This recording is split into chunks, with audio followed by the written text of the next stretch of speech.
ನೋಡಿ, ಕೇಂದ್ರ ಸರ್ಕಾರದ ವಿರುದ್ಧ ಇನ್ನೂ ಕೂಡ ಕಾಂಗ್ರೆಸ್ನ ಅನುದಾನದ ಸಮರ ಮುಗಿತಾ ಇಲ್ಲ, ಮುಗಿಯೋದು ಇಲ್ಲ. ಅನುದಾನದ ಬಾಕಿ ಏನಿದೆ ಅದೆಲ್ಲದೂ ಬರೋವರೆಗೂ ಕೂಡ ಹೀಗೆ ಸಮರ ಮುಂದುವರಿಯುತ್ತೆ. ಮಾಜಿ ಶಾಸಕ ಸಿಟಿ ರವಿ ವಿರುದ್ಧ ಈಗ ಎಐಸಿಸಿ ಕಾರ್ಯದರ್ಶಿ ವಾಗ್ದಾಳಿ ನಡೆಸಿದ್ದಾರೆ.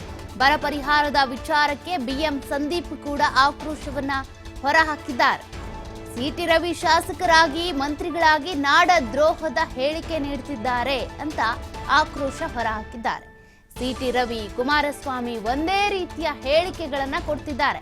ಬರೀ ನಾಡದ್ರೋಹದ ಹೇಳಿಕೆಗಳನ್ನು ಕೊಡ್ತಿದ್ದಾರೆ ಬಿಟ್ರೆ ಅಭಿವೃದ್ಧಿ ಪರವಾಗಿ, ಕರ್ನಾಟಕದ ಪರವಾಗಿ ಯಾವುದೇ ಧ್ವನಿ ಎತ್ತುತ್ತಾ ಇಲ್ಲ. ಸುಪ್ರೀಂ ಕೋರ್ಟ್ ಛೀಮಾರಿ ಹಾಕಿದ ನಂತರ ಹಣ ಬಿಡುಗಡೆ ಮಾಡಿದೆ ಕೇಂದ್ರ ಸರ್ಕಾರ. ಆದ್ರೆ ರಾಜ್ಯಕ್ಕೆ ಕೇಳಿದಷ್ಟು ಹಣವನ್ನ ನೀಡಿಲ್ಲ. ಹೀಗಾಗಿ ನಾಡಿಗೆ ಕೇಂದ್ರ ಅನ್ಯಾಯ ಮಾಡಿದೆ ಅಂತ ಆಕ್ರೋಶವನ್ನ ಹೊರಹಾಕಿದ್ದಾರೆ.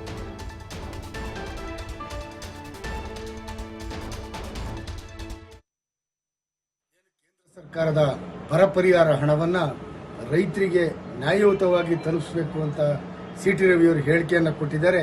ಈ ಹೇಳಿಕೆಯನ್ನು ನೋಡಿದರೆ ನಿಜವಾಗ್ಲೂ ಕೂಡ ಆಶ್ಚರ್ಯ ಆಗುತ್ತೆ. ಸಿಟಿ ರವಿಯವರು 4 ಬಾರಿ ಶಾಸಕರಾಗಿ ಮಂತ್ರಿಗಳಾಗಿ ಅವ್ರ ಈ ಹೇಳಿಕೆ ನೋಡಿದರೆ ಅವರು ಎಲ್ಲೋ ಒಂದ್ ಕಡೆ ನಾಡದ್ರೋಹದ ಹೇಳಿಕೆಯನ್ನು ಕೊಡ್ತಾ ಇದ್ದಾರೆ ಅಂತ ಹೇಳಿಸುತ್ತೆ. ಸಿಟಿ ರವಿಯವರು, ಕುಮಾರಸ್ವಾಮಿ ಅವರು ಒಂದೇ ರೀತಿಯಲ್ಲಿ ಹೇಳಿಕೆಗಳನ್ನು ಕೊಡ್ತಾ ಇದ್ದಾರೆ.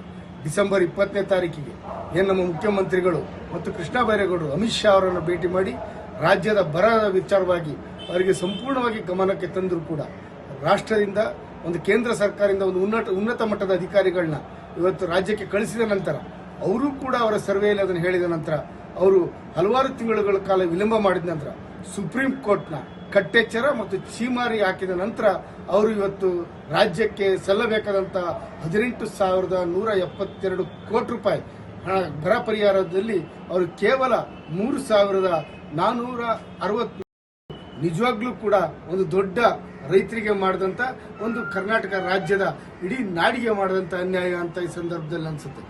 ಕೇಂದ್ರ ಸರ್ಕಾರದ ಬರ ಪರಿಹಾರ ಹಣವನ್ನ ರೈತರಿಗೆ ನ್ಯಾಯಯುತವಾಗಿ ತಲುಪಿಸಬೇಕು ಅಂತ ಸಿಟಿ ರವಿಯವರು ಹೇಳಿಕೆಯನ್ನು ಕೊಟ್ಟಿದ್ದಾರೆ.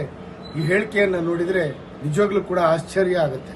ಸಿಟಿ ರವಿಯವರು 4 ಬಾರಿ ಶಾಸಕರಾಗಿ ಮಂತ್ರಿಗಳಾಗಿ ಅವ್ರ ಈ ಹೇಳಿಕೆ ನೋಡಿದರೆ ಅವರು ಎಲ್ಲೋ ಒಂದ್ ಕಡೆ ನಾಡದ್ರೋಹದ ಹೇಳಿಕೆಯನ್ನು ಕೊಡ್ತಾ ಇದ್ದಾರೆ ಅಂತ ಹೇಳಿಸುತ್ತೆ. ಸಿಟಿ ರವಿಯವರು, ಕುಮಾರಸ್ವಾಮಿ ಅವರು ಒಂದೇ ರೀತಿಯಲ್ಲಿ ಹೇಳಿಕೆಗಳನ್ನು ಕೊಡ್ತಾ ಇದ್ದಾರೆ.